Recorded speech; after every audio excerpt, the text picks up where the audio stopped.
Hello, and welcome to the Friday edition of The Nerve.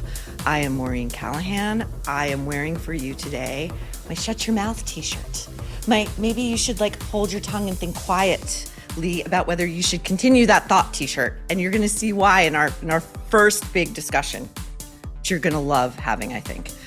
Okay, so coming up, we have another great show today. We have the one and only Megyn Kelly, your friend and mine. She will be here, and we are going to talk about stuff you'll never see coming. And I promise you, we are not going to bang on about becoming newly minted astronauts like a certain insufferable morning show host / Oprah appendage. And then we will take a look at, you and I, that is, at a classic reality TV makeover show that has come back as a woke adjacent, body positive, non-binary, judgment-free zone. It is the what not to wear redo, as if fashion, as we discussed the other day, is such an accepting place. Okay, first, we need to talk about Michelle Obama. We need to talk about Michelle Obama and one of the most epic, sustained midlife crises happening in the public square in quite some time. Okay, so she gave an interview the other day. You know, she's got this new podcast, and in promoting this podcast, which I do not think is doing well, she talks to her brother, and they're not, lighting the world on fire with these conversations, because neither one of them are really that bright or really that interesting or original. So, we have to get some eyeballs. We have to generate some headlines. And so Michelle has now been appearing on other people's podcasts to promote said podcast, which I think is called IMO, in my opinion, which is a terrible name. It tells me nothing. And frankly, after hearing Michelle bang on about her misery, lo these many months, I don't really want to hear your opinion, Michelle. Sorry, I don't. So she goes on this guy, Jay Shetty's show. And if you don't know Jay Shetty, he is this very striking looking guy. He has these piercing blue eyes. He is something of a self-help guru. He probably clogs up your algorithm on Instagram. He married Ben and J-Lo 2.0. So, and that did not work out so well. So anyway, Michelle goes on Jay's podcast, and she uses a very interesting word to describe what is going on in her life right now. Take a look. And at this, phase of my life, I'm in therapy right now because I'm transitioning. I'm 60 years old. I've finished a really hard thing in my life with my family intact. I'm an empty nester. My girls are in, they've been launched. And now for the first time, as I've said before, every choice that I'm making is completely mine. I now don't have the excuse of, well, my kids need this or my husband needs that or the country needs that. Michelle Obama used the word transitioning. She used the word transitioning, which in this culture for quite some time has meant only one thing, okay? And that means we are going from one gender to the other. Now, I think this is an epic attempt to generate some headlines that Michelle will no doubt take issue with, okay? She's going to be in moral high dungeon by Monday, okay? Trust me. There is no way if I know this stuff, she knows this stuff, her team knows this stuff. She knows that there is a cohort of people on the internet who refer to Michelle, their words, not mine, as Big Mike, okay? This cohort has long theorized that Michelle was not born a biological female, okay? So trust me when I tell you, she knows what the word transitioning is going to do. Number two, she says in this interview, she's now kind of at loose ends and is in therapy. I would suggest a new therapist, okay? I don't think this one is working for you. She's at loose ends now that her kids have launched. I mean, have they? We're going to get to that. So she no longer needs to worry about her words, what the kids need from me, what Barack needs from me. I think what Barack needs from you, Michelle, is to quit dragging his name and reputation through the public square as the worst husband ever. The husband who made you a multi-millionaire, who put you in the White House, who put you in the history books. Okay. leave Barack alone, okay? And then she says she doesn't need to worry about what the country needs from me. Okay, first of all, the hubris of this woman. First of all, she bitched and moaned about how awful it was to be the first lady, how awful it was for the media to give her a daily tongue bath about how she was the best, most glamorous, most substantial and consequential first lady since, frankly, Jacqueline Kennedy, which shame on you, okay? Jackie Kennedy is in a class of her own. So now she's sort of free of this encumbrance, right? It's like a flex. It's a humble brag. Like, I don't have to worry about what the country needs from me. Well, you know, Michelle, the country could have used your appearance at Jimmy Carter's funeral. I think a president whose post-presidency every American could look to and say, that guy was a decent guy. Maybe not the best president, but a decent, God-fearing guy who really cared about his community. And unlike you and your husband, retired from public life when they left the White House. They didn't go around hat in hand going, hey, Netflix, you want to give me like 30 mil? Hey, like Simon and Schuster or whoever their publisher was, want to give us a $60 million joint book deal? Okay. And also, what the country also needs from you, and I think your husband could have used from you, is not leaking that you were fuming because your husband dared to attend the inauguration of Donald Trump. And that, by the way, at Jimmy Carter's funeral, you were also seething because your husband sat next to Donald Trump and laughed it up and basically telegraphed to the country that nobody thinks this guy is going to destroy democracy or is really a racist, that they were engaged in what is, you know, textbook political warfare. When the dust settles and the election is over, we all just come together and try to make sure the next president is a success. Okay, I also want to note that in their coverage of Michelle's latest, utterances, the New York Post called her, okay, she's the former first lady, they called her the Waffles Emoji alum. And I almost fell off my chair laughing because that's one of those Netflix shows that she produces, along with, lest we forget, a show that Netflix tried to bury, that Michelle Obama produced and was the face of, a reality dating show called Later Daters, okay? Like older people looking for love, later daters. Okay, this is what this woman is doing with her life. So, shut it. She also revealed that after her beloved mother died 1 year ago this May, she was 86 years old. So she had a good long life. Barack joked to Michelle. This is what Michelle says Barack joked to her. Barack allegedly said, "You're up next. You're up next." Okay, let's listen to Michelle relay this and see how she does it. I guess if anything, with mom's loss, I think thank God you're my big brother and I have a husband who's older, because Barack was saying, well, you're next up. And I was like, I'm not really ready to be next up. So I told him, you're next up. Wow. That's like Edward Albee level stuff. That's like Who's Afraid of Virginia Woolf. Like, she really has quite the retort there. I'm sure he was joking. I'm sure it was a little bit of black humor. Barack Obama lost his mother when he was on the verge of getting elected. No, his grandmother. His mother died a long time ago. His beloved grandmother, who practically raised him, died right before he was elected. She didn't get to see that, and I'm sure he would have loved for her to have seen that. So, I can't. Okay, so I want to get to Malia Obama, the elder of the two Obama girls, who has been trying to get a Hollywood career off the ground for quite some time. And, when Michelle said in that earlier clip that, the kids are launched, and I said, are they? I don't necessarily know that they are, because Malia is involved in a bit of a plagiarism scandal. I think you can apply plagiarism to anything that, extends beyond, say, the written word. So there was this filmmaker who had a short film premiere at Sundance last year, and Malia has just directed, I'm going to use this in quotes because it's my suspicion that she had a lot of help, or maybe she didn't, because these two things are extremely similar. First, we're going to look at a clip from the Sundance film. It's called Grace. 1, 2, 1, 2, 1, 2, 1, 2, 1, 2, 3, 4, 1, 2, 3, 4, 2, 1, 2, 1. Okay, now let's look at Malia Obama's Nike ad. Rachel Wilson's on top, top, top. Can't take her spot. She's a real one through. Okay. 1, 2, and 3, 3, 3. Her game is T. Well, isn't that interesting?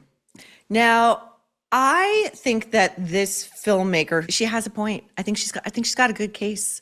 You know, I also don't understand what patty cake on a porch has to do with Nike. Just go for it. I don't understand that at all. And not for nothing, this is the first time I've seen that ad. And I absorb a fair amount of television. So, you know, maybe Nike isn't so happy with what the final product was. A few notes about Malia and the Obamas and this insufferability that is just, they're spewing our way. Malia interned for Harvey Weinstein, okay, before the trial, long before this shit hit the fan. So you can't tell me, again, I'm just a regular person in New York working, okay, I work in the media, but we all knew about Harvey Weinstein. We all knew. You cannot tell me that Barack and Michelle Obama did not know. Malia then interned for Lena Dunham. Okay, Malia was 17 years old, and she was working for Lena Dunham on the set of the very explicit HBO show Girls. Okay, we're going to get into Lena a bit in another show. But Lena told Howard Stern that Malia was an angel. There was no way they were going to have her go get their coffee for them. I mean, why not? Like, make this kid grind it out and like earn her stripes and know what it's like to work her way up from the bottom. And she also told VF that in 2017, she told them in 2017, then back when Malia was working for her, the Secret Service kept her from her own bathroom because, you know, Malia was in there. Okay. And then she went to work for Donald Glover, you know, who's like got this dual career as like Childish Gambino, the rapper, who I think he has since retired. And he was the auteur behind Atlanta, in my estimation, a very highly overrated show. And so she was in his writer's room, okay? And I'm just going to say she has had access to like some very powerful Hollywood people. So Donald Glover recently said on a red carpet within the past couple of years on hiring Malia as a writer, she's just like an amazingly talented person. She's really focused and she's working really hard. And he thought she was going to go on to be a great success. Okay, Malia Obama is now 26. She's been working in the industry for nearly 10 years. She's super connected. She wants a meeting with Ted Sarandos over at Netflix. Done. Bob Iger. Done. Jeffrey Katzenberg, one of the hugest Democratic donors in the country. Done. I think we just would have seen a flash of greatness by now. My friends, Brand Obama seems to be in free fall. And there is no one, I mean no one, better to dive into this with than my friend and fellow actress, fellow producer, sorry, not fellow, she's a producer, I'm not, screenwriter and astronaut, than Megyn Kelly, up next on The Nerve. You know, the secret to great days is nothing short of better nights. And it all starts by turning your bedroom into a sanctuary with Cozy Earth. Their bamboo sheet, you will not believe it. You won't want to get out of bed for anything. They are the softest. They are the coolest. They are the most luxurious sheets you will ever own. They are breathable. They are temperature regulating. They are crafted to help you sleep like it matters, because it does. Imagine crawling into bed every night and feeling restored and refreshed when you wake up and ready to take on your day. And don't forget about their bamboo pajamas, which are lightweight yet cozy and designed to help you fall asleep faster and stay asleep longer. This is the sleepwear upgrade you didn't know that you needed, but you definitely deserve. And Cozy Earth makes it easy to try for yourself. You get 100 nights risk-free to fall in love. Plus, every bedding product is backed by a 10-year warranty. So what are you waiting for? Take the time to prioritize your sleep and yourself.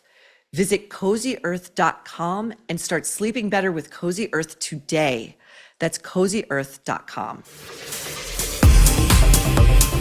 Welcome back to The Nerve. I am beyond honored and so excited to have Megyn Kelly, my fellow astronaut, expanding her resume as an actress, a producer, like what can't this woman do? Is now a guest on The Nerve. Look at this. Thank you, MK, for coming on the show. I so appreciate it. I mean, I'm everywhere. The two of us are everywhere, but we're making it happen, Maureen. I love it. I love it too. And I have been dying to talk to you about Michelle Obama's ongoing midlife meltdown. Like her, like as you put it, her stegosaurus hairdos.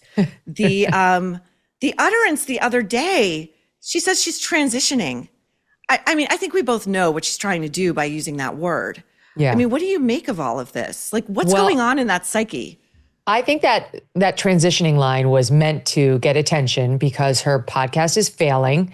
No one wants to watch it, and she's not used to that. You know, she's used to being the center of attention.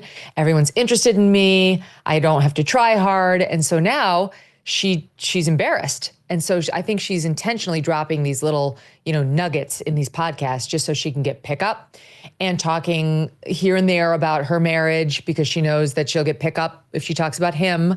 It's kind of like Meghan and Harry, where it's like the man is the star and the woman is kind of the glamour. She's like the also ran. Like we're interested in her to the extent she's going to tell us about him. And she knows that, so she's working it. But she can't hide her general morose nature.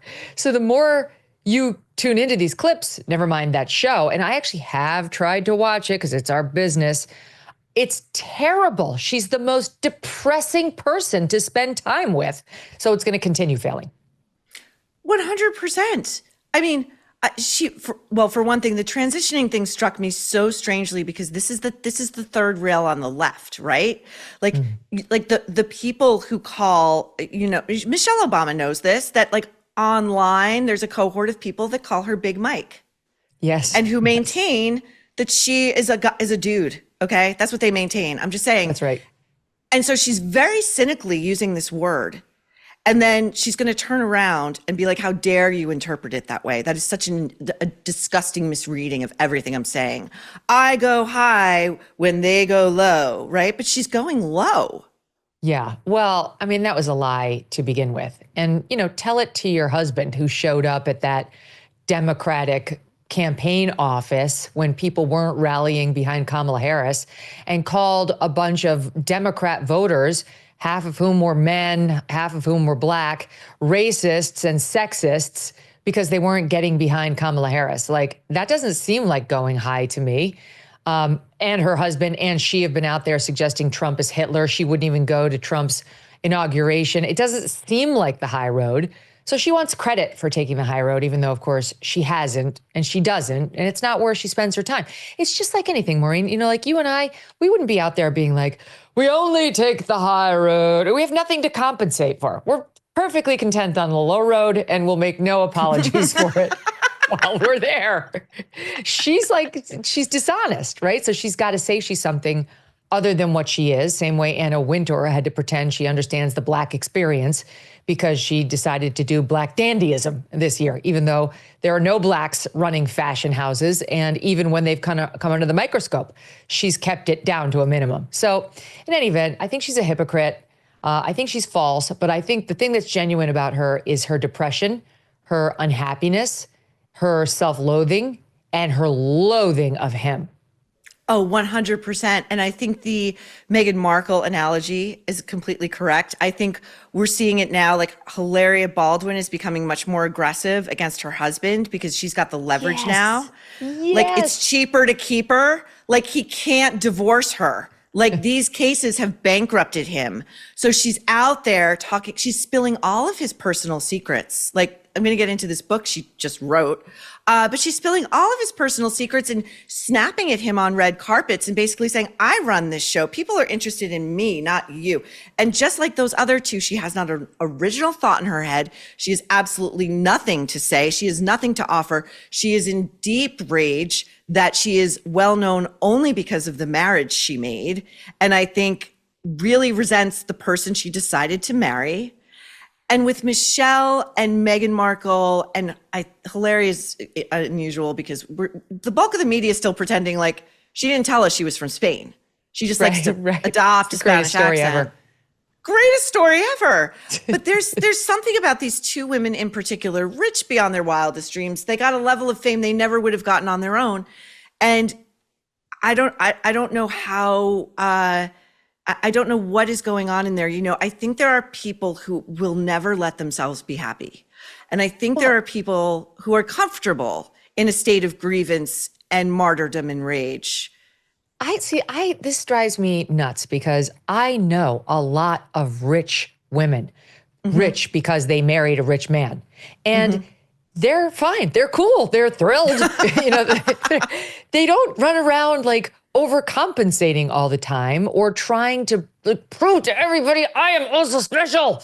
I'm special too. They're like, my life's grand. I got these nice cars and this nice house and this, guy who takes care of me. Like that is the way to do it if you decide to do it. What happened in both of these cases is they shot, for the moon and they got it. Harry landed the elephant. She got her prince. And Michelle got, the star at Harvard, who was very clear was going to be making a huge impact in Democrat politics.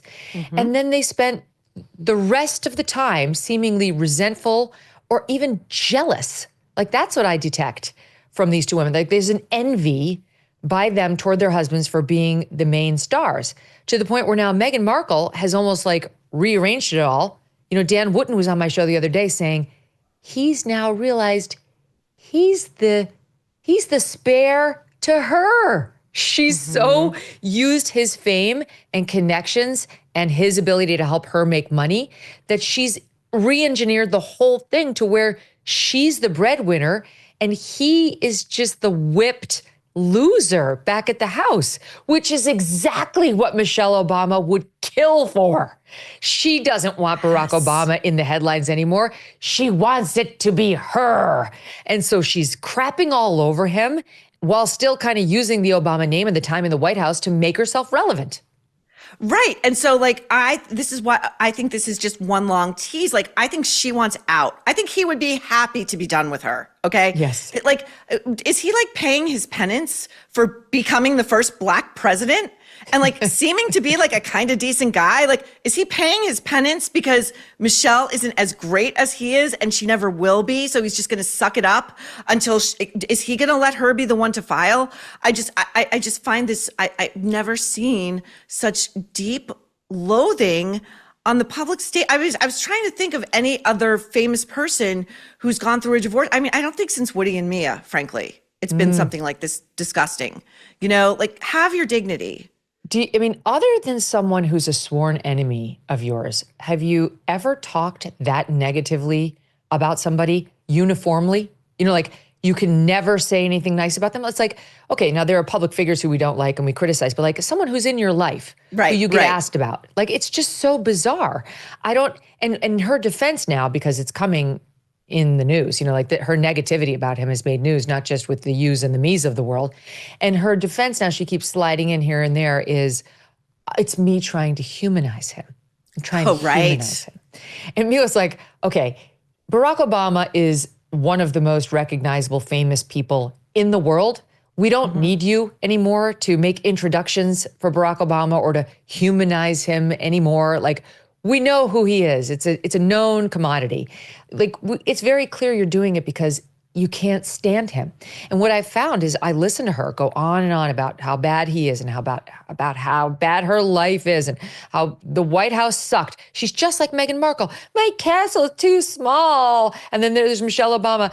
The White House made me pay for my own groceries. Like, these two entitled have-it-all people. The more I really start hoping that he is having that affair with Jennifer Aniston. That's all I can think. Like, who could blame him? Who could blame him? I actually really did love your theory that when I was in your studio, it was maybe a couple of months ago, and you were like, I don't think his next great romance is with a woman. You're right. Right.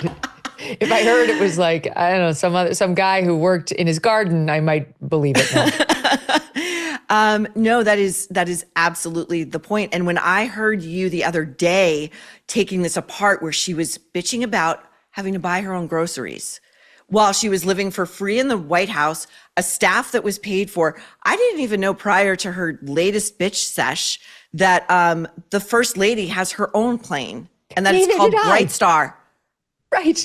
But she still found a way to complain about it. It's like, so let me just get this straight. We, the people, moved you and your whole family into the White House. We gave him Air Force One. We gave you your own plane.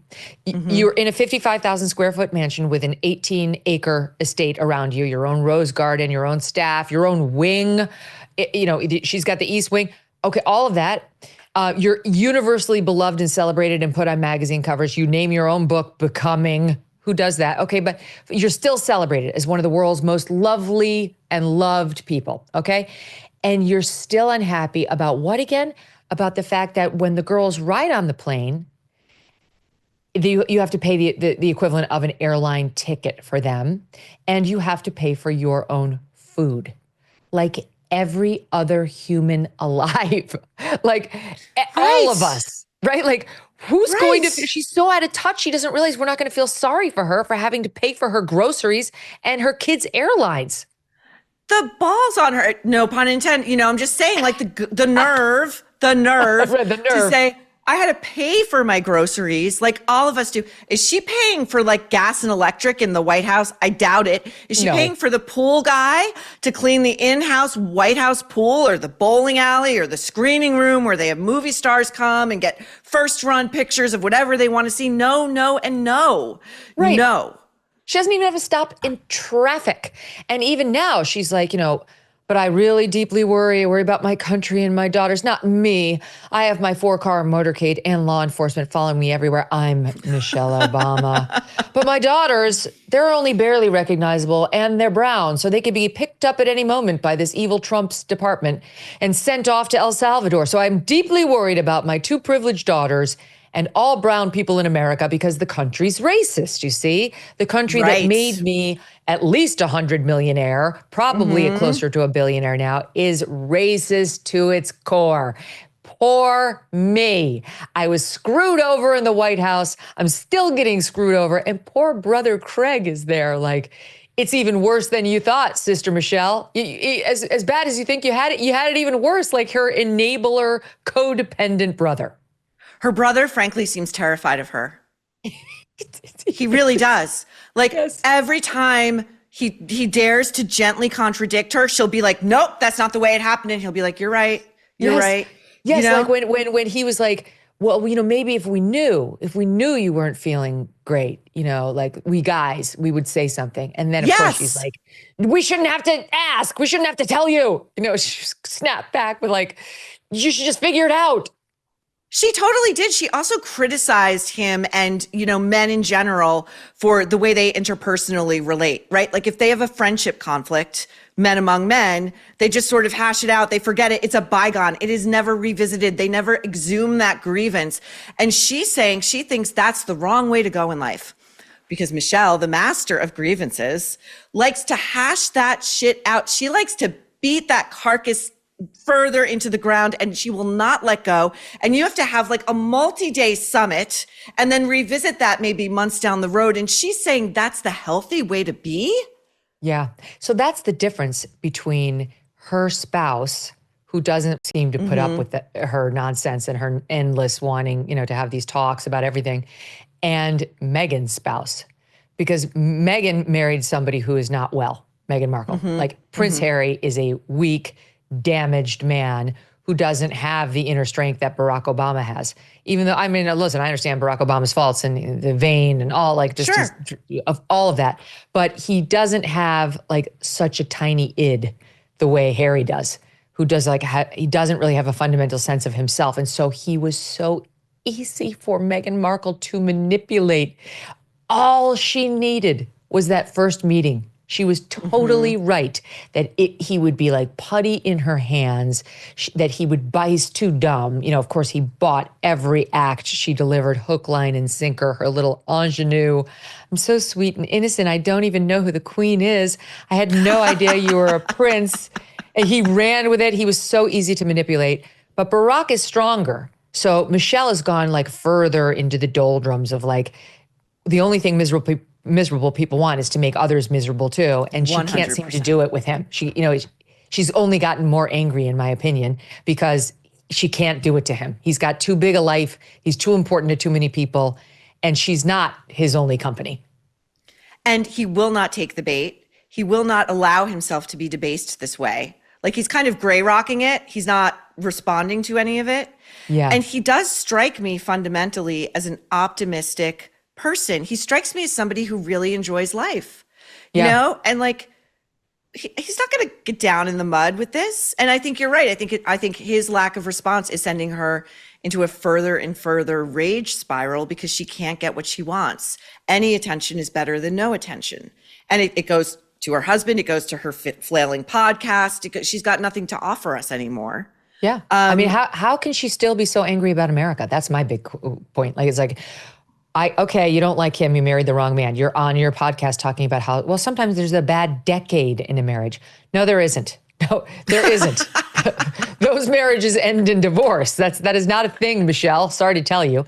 But so she's out there, but she's still mad at the country. Like, you hear her, she never makes a positive reference to the United States or her experience of it. It's always about how racist we are. We elected her husband twice, and celebrated her. I mean, she still, as far as I know, to this day, is one of the most popular figures in the country.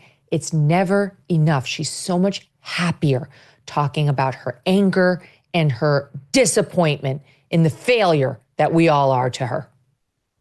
100%. And in that vein, I wanted to know your thoughts about the bonkers BBC interview that Harry gave this week, or last Friday, but it's got legs for days, in which he says two things that do not go together. He implies that the British royal family had something to do with Diana's death, that they would like to see grievous harm, we know what that means, come to Harry and Meghan and their two small innocent children, and also that he would love to get back in. Would love nothing more than to get back in. Yes, this is why I love you, Maureen. Doesn't everyone love The Nerve? I genuinely love the show. I have not missed one. Thank you. So you're right. They're not, these two things are incongruous. And because one of them, and that means one of them is not true. And the one that is not true is his desire for reconciliation. He does believe all those things. I think he actually does believe them. I think it stems back to his childhood trauma, which was genuine at the loss of his mother, the way she died. And unlike William, who also had the same trauma and was only a couple of years older than Harry, dealt with it. Like, he dealt with it and went on to have a relatively, it looks like from the outside anyway, healthy family life in his own, created family. And Harry has not been able to get over it. And I almost think, like, the way, if your parents abuse you, you'll marry an abuser. Like, there's something psychologically that makes you, like, need a redo over and over, hoping for another outcome. He's like, the way he talks about something happening to him or Meghan, it's got like a hopeful tinge to it. You can sense he almost wants something to happen so that he can be like, I told you, see? It's my mother all over again. Like, he needs it. Like, he needs to feel special. He needs to feel under attack. She does too. I mean, they create these fake dramas around them to try to, it's almost like, Maureen, I remember when I was a little kid, I might have broken a toe. I don't know. I went with it. It's broken. I'm like, I need a cast. I need crutches. I couldn't wait to go into school because I loved attention. And I was like, this is going to attract all sorts of attention to me. Now, I was still in the single digits when I did this. And now, like with my kids, I can see it happening from a mile away when they do it. They can get away with nothing. But that's how he still is. And Meghan Markle too. Like, he needs the drama of, like, they're out to get us. They want to kill us. The press is going to lead to Meghan getting killed, just like my mother. All the stuff I just mentioned is, like, combined to create this delusional, paranoid, sad sack that used to be a sought after prince and now is just sort of like a charity case where you're like, oh. It's you're so right about that sort of arrested behavior. I think William, one of the healthiest things he did, part of him falling in love with Catherine, Princess of Wales, I really think had to do with her family of origin. And they were intact and they were loving and they seemed to have a very healthy, emotional sort of relationship amongst all of them. And he was very attracted to that. And I think he found that normalcy and that groundedness and the things that, he was maybe lacking given his birthright. And Harry, meanwhile, was just left to stew in it. And I think the thing too that you're saying is so right on, and it's so perverse because, like, in that BBC interview, he was bragging that, like, on the threat hit list, he's number one. Yeah. Like he's right. like, sure. I would not be bragging about that. If a government agency came to me and said, you know what, Maureen, suddenly for whatever reason, you're like at the top of the list of people who are going to be like in grave danger, I would be Now like, that you're an astronaut. Let me not publicize that. Right. Like that doesn't seem right. Right. No, Right. I've never seen somebody so anxious to disclose his alleged security threats. I mean, it is strange. Like I actually had a very, very dark period when I first became a journalist where I developed a very bad stalker. Nobody knew who I was. I was on the weekend shifts on Fox, but I happened to be nobody the one person. knew. You weren't that famous yet. Not at all, not at all. But just happened to be the one person who developed this very dangerous stalker. And now I talk about it. That's 20 years ago, right? Like it's long resolved. The guy went to jail for 10 years. But at the time, I would rather be caught dead. I was like, hell no. Anything I say could like encourage the person or create another such person, or like if you're actually under threat and genuinely afraid for your safety, you don't want to go anywhere near that discussion. And the whole lawsuit with the family and the security, that was just his attempt to like win, to punish them, to say like, you're not in control of me. Like I will get what I'm entitled to. I'm a Prince of England. I will have it, because we all know, number one, he has the money to pay for private security, all the private security he wants. Now, it's true, you cannot arm them in Great Britain. They're not allowed to carry guns. So that's a diminishment of full protection, but it's what Taylor Swift has to deal with. It's what Tom Cruise has to deal with. It's what every massive star, way more famous than Harry, has to deal with when they go to the UK. And speaking of stalkers, I guarantee you Taylor Swift is in far more danger at any public appearance than Prince Harry is. So, but the second point, Dan Wootton told me, and he broke Megxit, he's broken all these big royal stories, that the king said to Harry, okay, Queen Elizabeth said you cannot have the security the same as you would if you were working royal. We cannot look at the taxpayers and tell them they have to foot that bill, since you're not doing any work for us and you fled the coop and you're trying to make money off of all our stories on Netflix. But whenever you come here, you can stay in Buckingham Palace and you will get all the security that comes with that. And Harry refuses to do it, even though, Maureen, no one's in Buckingham Palace. William and Kate are at a different palace, and so are Charles and Camilla. So he'd have Buckingham Palace to himself with all the security, and he still is on the BBC going, boo fucking who? Feel sorry for me. Incredible. Such a great point. And like, let's say even a family member happened to be in Buckingham Palace. It's like, you could conceivably never see them, okay? You've got like 85 rooms and staff and foot soldiers, and it's all gonna be fine. I wanted to ask you, the Diddy trial, we are in day 4. It's happening in New York City. They are still winnowing down this jury pool. And the judge in the case said that the celebrity names that are documented and submitted to the court are like this thick. He compared it to the Lord of the Rings book. Okay, so have you heard about some of the celebrity names that have come out? I heard it on The Nerve. I think you were talking about it on your last episode. And then the latest I heard was that she wasn't a celebrity witness, but she was one of the key accusers has gone missing. What? Yeah. I didn't hear that. Yeah, and she was supposed to show up and they can't find her. And there's a search. I don't know if she's absconded, like she's having second thoughts about testifying, or there was even just a miscommunication issue that caused her not to show up. But I'm sure people are very intimidated about walking into that courtroom and testifying against him. I mean, I have an even more sinister thought. That somebody did away with her? Yeah. I mean, look, or if you intimidated believe her to the point that she fled for her life. Yeah. Well, look, we saw him beat his ex-girlfriend, and then we read the allegations from the main ex-girlfriend, who's like one of the main accusers in this case, Cassie, who's going to take the stand.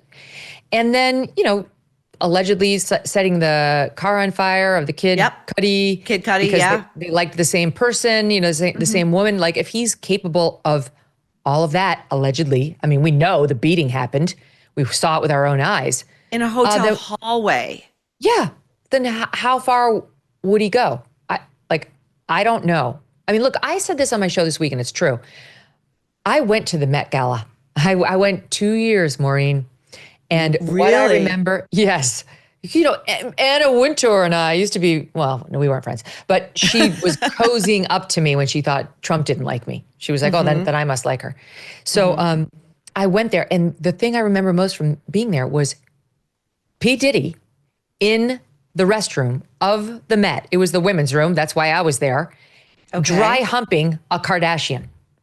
Like, I heard the dry humping anecdote, but I don't think you revealed the name. yeah, there were multiple Kardashians in there.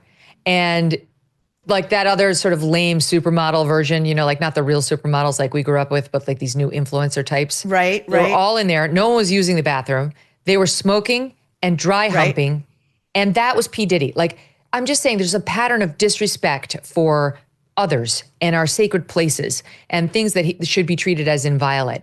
And it applies to places and it applies to people. And I have no idea what this guy's capable of, but I think it's probably worse than we can even imagine. So if I were in the SDNY, I'd be really seriously considering getting all of my witnesses protection and making sure that neither he nor his people had any way of threatening or accessing them. Can I just get back to the Met bathroom for a moment? Yeah. The important part of the story. Yes. So Diddy is it P. Diddy, whatever. Pity works. Dry humping a Kardashian as other Kardashian siblings are in there watching. And smoking. That is so disgusting. Yeah. Like the smoking is less disgusting than like No, I mean, in your the Met, though. siblings watching you engage in a sexual act. It's so gross. Well, look, it's like the Met, you can't smoke in the Met. Like, fine, you if you smoke, it's fine. But like, truly, some of our most sacred works of art are inside the Met. There's no smoking. You cannot smoke. And Doug was in the men's room with two people whose names you would definitely know who are of the tech world, snorting coke. Like, this is a lovely gala. These are the people who think there are betters, who look down at, you know, the great unwashed as like, oh, they can't come to Anna Wintour's the Met Gala. But it's no surprise to me that this guy wound up being a complete cretin. And I don't know whether the SDNY's got the case made. I really don't, because, you know, for the same reasons you guys were discussing with the lawyer on your case on your show the other day, I'm sure he's going to argue, I love sex parties. People love to give it up to me for free because I was rich and I was a rap mogul and I don't have to force anybody into it. Like, trust me. Yep. And you can't criminalize my weird sex parties as a big star. I think that'll be the defense. I think he'll be convicted, but, you know, I wouldn't bet money on it, Maureen, because that kind of defense, you know, Harvey Weinstein's doing the same thing right now in another courtroom and he might get away with it too. Harvey might get away with it, but the other aspect of the defense strategy that I love is, hey, like he loves to buy baby oil in bulk. Like, you know, everybody loves a bargain. Everybody loves to go to it's just like Costco paper and, towels. yeah, right. Like, who doesn't live to buy like 12 Bounty Selecticize? You know, why not knock that out? Listen, my big takeaway on that was like, I feel like Doug and I might be phoning it in. Like, do I? Are you not having enough sex parties, Megyn? And like covered with baby oil? Everybody should we just be? You've been to my house for a party, Maureen. I feel like we fell down on the job. Well, I was anticipating something a little spicier, I will tell you, but you know, I made do with Doug's delicious cocktails. Right, and, here's your cocktail and your baby oil. See you in 20 minutes. I'm easy. You know, I can hang. I'm a good hang, I think. Yeah. And so I guess the question then is like, so for my last question vis-a-vis Diddy is the celebrity names thus far that has shocked me is Mike Myers. Oh, yeah. What is Mike Myers doing running with Diddy and his crew? Like this nerdy white comic Canadian? Like what is that? I know. I guess, I mean, Ashton Kutcher too, which is not really a shock, but like, I'm not shocked. I don't know. Like, as you know, people are really dazzled by huge wealth. And not even just, and rock stars have it in a particular way. Like they're almost bigger than our actors. Like there's something about them that's like, it's like you could say Tom Cruise is coming to the restaurant, people would swoon for sure. But like if you say like Rihanna is coming to the restaurant, you're going to have to shut down the restaurant. You're going to have to get layers of cops. it's just they're bigger. They're just in a different stratosphere for whatever reason. The mystery around them, you know, you feel like you know the actors because you hear them saying lines and you see them up close, and the performers are different. They've just got this incredible talent and they have this whole team around them that builds image. And I just think that people are very susceptible to that kind of a person deigning to speak to them, to want to be with them, to entertain them. And that's why mothers handed over their children like Usher and Justin Bieber, you know, and it's the same thing that led maybe Mike Myers to go into these Diddy parties and allow himself to be in the presence of what may have been open crimes. And like a roll of the eyes, like, I guess this is just how they live. And I've been given this chance to peer inside. Yes. You know, it's human nature to want to see, like, what am I being shown? Yes. How bad is it? And I'll tell you one other story on this. There was a woman who told me her Harvey Weinstein story. I'm going to keep this ambiguous so I don't identify her inadvertently. But he didn't touch her. He was just really gross and did some outrageous things around her. And I asked her, like, well, why? He didn't have you like under his control. So why didn't you just like run or turn and leave? And she said, I was curious to see how far he was going to take it. Like, it was Harvey Weinstein. Interesting. And it was shocking. You know, I'm like, oh my God, look at what he's doing. Is he going to see this through to the end? Like, how far is he going to go with this? And I think that element is at play with otherwise normal people going to these Diddy parties too. Like, what is this? I've been given this glimpse and I can't stop looking at it. And next thing you know, you're a witness at a criminal trial being asked Next to talk thing you about. know, you've got a subpoena and you got to like lay out big bucks for a criminal defense attorney and potentially another identity in another state. It's all fun and games until that point. Exactly. It's all fun and games. Well, thank you, Megyn, for coming on The Nerve and for dishing with us. That Met Gala story, like, you could dine out on that forever, the bathroom thing. And I just, you know, I love you. And thank you for all of your support and all of your help as we get our baby show off the ground. It's my pleasure. I have never believed in someone more, Maureen. I know this show is already a success and it's going to be even bigger. We're watching your numbers climb. We're all like, oh my God, look at this woman. It's crazy, but it's such a fun show to listen to. It's like my guilty pleasure. I try to store them up for the weekends when I'm like just on my own and I can really enjoy it. And most of my podcasts I play on 2.0 just because I listen to so many. Sure. I listen to yours on 1.0, Maureen. That's new territory. That's oh my big. God. It's all happening, Megyn. It's all happening.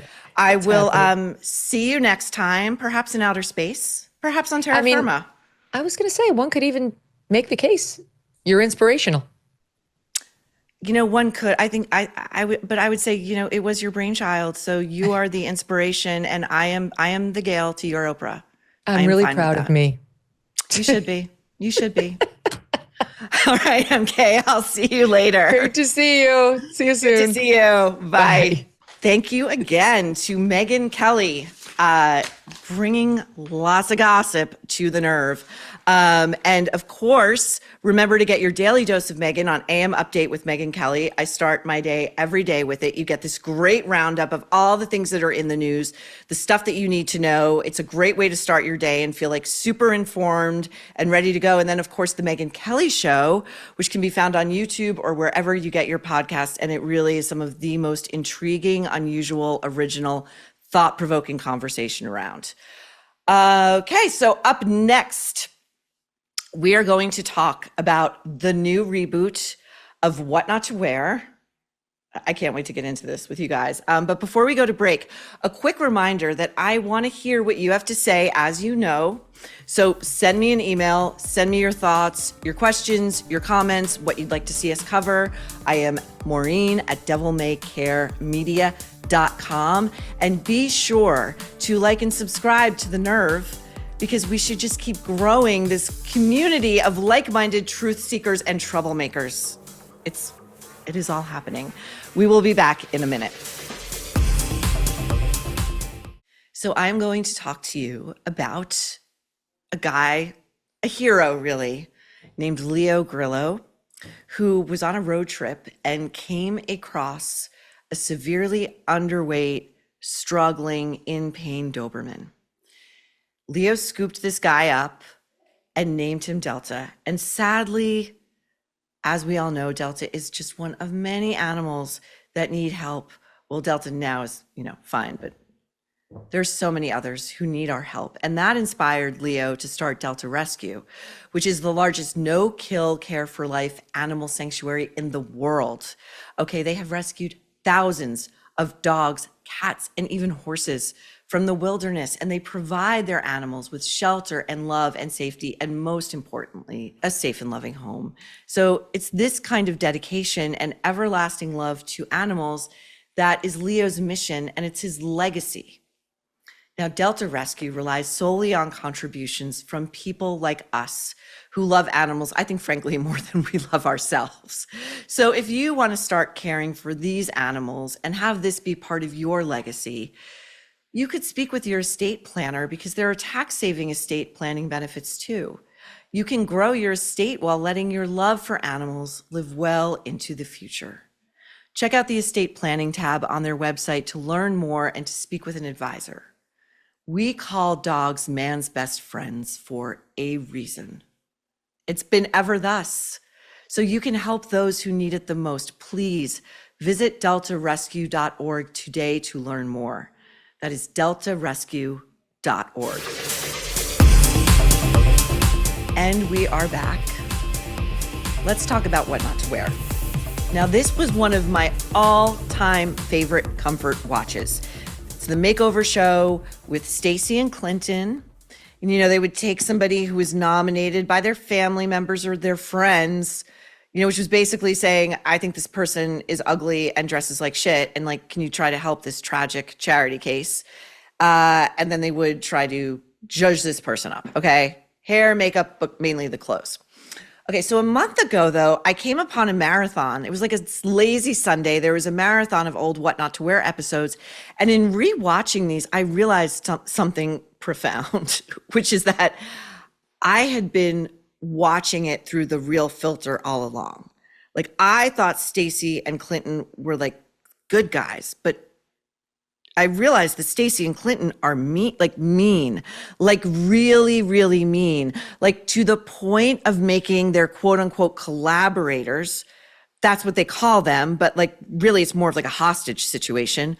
These poor young girls and women just crying over Stacy and Clinton's criticism of okay. So here's what we're going to do. We're going to take a look. It's on video. Okay. You can't lie your way out of video.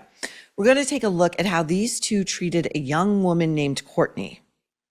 And by the way, the gimmick with this show, as discussed, is that they are unsuspecting. Courtney was told she was getting a free trip to New York and going to get free tickets to a Broadway show. She suddenly gets a producer showing up in her hotel room who's like, hey, you know what? Everyone in your life thinks you look like crap. And so, you're going to come with us. So the clear message is everyone in your life has ambushed you, pretty much, okay? Not everyone, but mostly everyone. So these people are already absorbing a really hurtful message from their nearest and dearest. And then in come Stacy and Clinton, who have appointed themselves mini Anna Wintours. Okay, so let's take a look at Courtney. Let's go take a look at the clothes of yours that we have here. Yikes. It's like looking at the back pages of Field and Stream. Courtney of Guns and Ammo Yes. is going in the trash. I mean, at the end of the day, they're just clothes. So far, it's fine. So she begins crying, and of course she does, because these two insufferable East Coast snobs say, oh, you look like you came out of the back pages of Field and Stream. What's wrong with Field and Stream? Oh, you look like you're Guns and Ammo. That is one of the worst things an East Coast liberal could level at anybody. And by the way, these two used a lot of coded language when they were talking about Courtney, who had told them that she is a hunter, she is a country music fan, and she is a motorcyclist from Orlando, Florida. Okay, so already they're you are a backwater hick who is hopeless. Okay, so Stacy and Clinton, they're already just looking way, way down at her. And remember how I was telling you in the last show about how mean and unhappy people in the fashion industry are? Not all of them, but most of them are. So Clinton Kelly wrote a book called, I have it, I Hate Everyone Except You. And by the way, he's got one blurb on this book. Like he couldn't even get like his friends in like the TV world to blurb him. Clearly everybody hates Clinton. He wrote about his 10-year falling out with Stacy London. They didn't speak at all because he thought she needed too much attention. Okay, Stacy blocked him on X, even though I rarely wanted attention. That's the truth if you care to believe it. That kind of doubling down tells you that's a lie. I found myself continually annoyed that she did. And there was a part of me that would be just fine if I never saw her again for the rest of my life. What are you, 12? And then he goes on to say, like, it's a complete non sequitur. The show made me rich, so that's nice. You know, fuck you, okay? Fuck you. And not for nothing, Clinton Kelly is a gay man, and Stacy just came out herself a few years ago. So I suspect that these two have their own self-loathing that they are projecting onto these poor women. Okay, now let's take a look at the episode I was telling you about, the one I stumbled upon, and I realized I've been watching this show all wrong. Here's Tristan. What do you want me to sit here and say? You don't like anything? If it looks like that, if it looks like this, if it looks like that, I mean, you guys aren't gonna like it, so what's the point? I'm not sure how to talk to you. You should be able to trust us when we say that an expensive shoe does not fix a trashy outfit. When you should be able to trust So us I'm when we nothing say... but trash is No, what you're no, no, saying. no, no, no, that's I not what obviously don't have any class. We're telling you, as two stylists, your clothes look cheap. So if you want to know why I have a wall up and I'm a bitch, this is why. I haven't decided if I'm gonna follow the rules yet. They are so mean to her. He did call her trash. I'm sorry. You walked right up to calling her trash. And then you say, no, I didn't, but I'm telling you, you look cheap. You know what's adjacent to cheap? You look like a whore. You look like a streetwalker, okay? We all know what this conversation really is. First of all, in the book, he talks about his husband being a doctor. I didn't come across the psychologist part of that he's a psychologist. Very interesting that he married a psychologist. I bet you that psychologist spends all day long managing Clinton and his moods. And so Clinton says to us, you can't have love without hate. You know my husband, who's a psychologist, says you can't have love without hate. Sir, I beg to differ. I would say not only that you can, I would go so far as to say that you should. I mean, it's actually the only way to love people. Okay, I hate self-help people. I hate them. Anyway, they brought this woman, Tristan, to tears. And they couldn't understand that she was resisting their dictates because they were making her feel like shit about herself. Why would she listen to them? Okay, so justice for Tristan. Now, let's take a look at the new softer Stacy and Clinton in a show it's airing on Prime that they call Wear Whatever the F You Want. Now, trust me when I tell you, this is not the answer, okay? Some people do need style guidance, but the way to get them there isn't to let them pick a bunch of stuff, as they do on the show, that doesn't work for them and doesn't look good on them or doesn't fit them, and then pat them on the head and give them a participation trophy. Now, the one thing I will say is an improvement is that these two did ditch their makeup artist, Carmody, and I am sure that Carmody is a lovely person, but Carmody made every single woman up on this show in the exact same way. In the makeup Carmody wears every day, it never changed. It was always like the pastel eyeshadow, the glowy face, the pink lip gloss, and like one size color palette does not fit all women, okay, lady? Everybody's got different pigmentation, you know, but with every reveal, Carmody was like, I'm fucking Leonardo da Vinci, look at your fucking face. Okay, anyway, let's look at Stacy and Clinton's latest victim, who is a young mother named Jessica. Now, her challenge is that she is on the smaller side. She's like really diminutive. She's short and she has a baby face, but she wants to present as a grown, sophisticated woman. So let's take a look at what happens to Jessica. Okay, we are looking at her in 5 outfits that Stacy and Clinton allowed her to put herself in. And then Stacy and Clinton helped like zhuzh these outfits even further. Okay. They helped accessorize. And let me tell you, like, this is terrible. This is uniformly terrible. If you look at that pink dress, it doesn't fit her. Like, she needs foundation underwear. She does. She looks terrible in these things. There's one, that blue dress, they started like loading on the accessories, you know, and they gave her like a cheap handbag and a cheap pair of sunglasses, and like everything looked like it came off of Temu. You know, but we're in a post-woke Stacy and Clinton world, right? Where everyone who participates on the show, they're beautiful, they're stylish, we're embracing body positivity. Okay, I may have gone a little bit too far with that. So Jessica has a best friend who comes on the show to be her moral support. And we will show you a look at Jessica's best friend who, okay, when I tell you that Stacy and Clinton tried to mask their horror. They could not believe that this dainty woman on their show shows up with a best friend who happens to be like, I believe it's like medically, morbidly obese. And her hair is the kind of like difficult corkscrew curl that like you really need to have a lot of money so you can hire people to sort of help tame that stuff. Okay, so she clearly isn't a woman of means. But Stacy and Clinton are like, holy fucking shit. Like, we've got a live one, like this person doesn't belong on this set. And they're like trying to be very polite and professional and just pretend they're not noticing what she looks like. And at one point the producers put this woman like behind a plant. It's unbelievable. Okay, and then Stacy and Clinton asked Jessica, who are your style icons, right? Who would you most like to emulate with your new wardrobe? And when this woman says to them, like genuinely and like without any like she means it. She loves Paris Hilton and she loves Kristen Cavallari and she wants to look like them. And those two are like this. They're like they're still snobs. Okay. They're still snobs at heart. So, you know, they sort of like, I think that's why they kind of gave up and like abandoned their mission midway through because they were like, again, this woman has no taste. And, you know, ultimately they're repulsed. Okay. They're repulsed by Jessica. They're repulsed by her taste level, her style icons, her best friend. These two are the same people they were when they were bullying poor and unattractive women on their last show. So don't fall for it. And, you know, in the sort of self-help realm that they try to sort of be adjacent to, my pro tip is don't take advice of any kind from people who, in my opinion, just my opinion, are this damaged. So truly, wear whatever the fuck you want, indeed. And that is it for today, our Friday edition of The Nerve. I'm wishing you a great spring weekend.